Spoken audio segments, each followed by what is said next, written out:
আসছে পরবর্তী খবরে 25 মাস পর জেল থেকে বাড়িতে বীরভূমে ফিরলেন অনুব্রত মণ্ডল। গরু পাচার মামলায় 2022 সালে তাকে গ্রেফতার করে সিবিআই। গত শুক্রবার তার জামিন মঞ্জুর করে দিল্লির রস এভিনিউ আদালত। সোমবার রাতে তিহার থেকে মুক্তি, আর মঙ্গলবার মেয়ে সুকন্যার সঙ্গে বাড়ি ফিরলেন বীরভূমের কেষ্ট।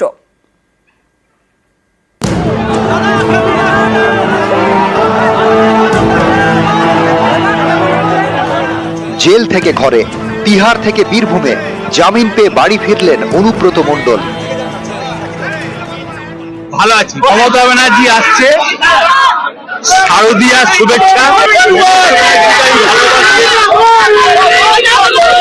দিদি যেমন আমাকে ভালোবাসে, মমতা ব্যানার্জিকে গোটা ওয়েস্ট বেঙ্গলের মানুষ ভালোবাসে। অনুব্রত মণ্ডল বীরভূমের তৃণমূল জেলা সভাপতি।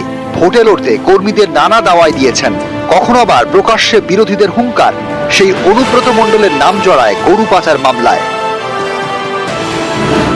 2022 সালের 11ই অগস্ট অনুব্রত মণ্ডলকে গ্রেপ্তার করে সিবিআই।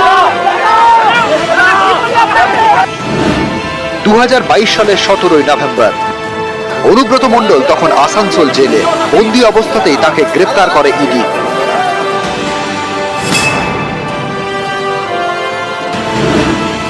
2023 সালের 21শে মার্চ থেকে অনুব্রত মণ্ডলের ঠিকানা তিহার।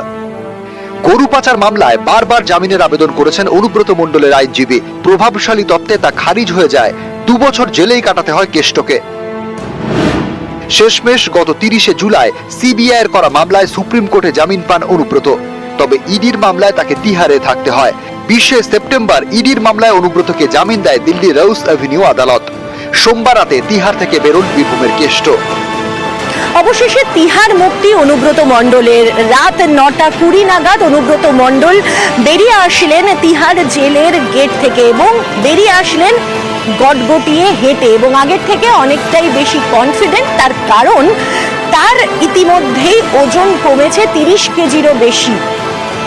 তিহার থেকে বেরিয়ে দিল্লি বিমানবন্দর সংলগ্ন হোটেলে কিছুক্ষণ বিশ্রাম। মাঝরাতে দিল্লি থেকে কলকাতার বিমানে মঙ্গলবার ভোরে নামেন কলকাতা বিমানবন্দরে। সেখান থেকে সোজা বোলপুরে। তখন সকাল 9:10। জেল থেকে মুক্তির প্রায় 12 ঘন্টার মধ্যে নিজের বাড়িতে।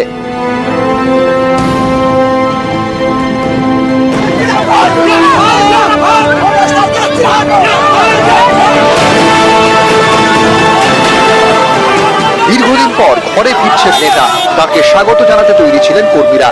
বীরভূমের বিভিন্ন জায়গায় অনুব্রত মণ্ডলের ছবি দিয়ে তৈরি হয় গেট, লাগানো হয় পোস্টার। অনুব্রত মণ্ডল বোলপুর ফিরতেই শুরু সেলিব্রেশন।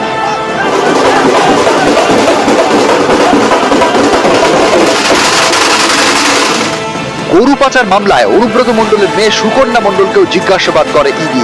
সেটা 2023 সাল। গত 10ই সেপ্টেম্বর সেই মামলায় জামিন পান সুকন্যা। এর দিন 10 পরে অনুব্রত মণ্ডলের জামিন মঞ্জুর হয়। জামিন পেলেও দিল্লিতেই ছিলেন সুকন্যা। সোমবার অনুব্রত তিহার মুক্তির সময় থেকে তার সঙ্গী মেয়ে একসঙ্গে দিল্লি থেকে বাংলায় ফিরলেন বাবা মেয়ে। নিউজ 18 বাংলা।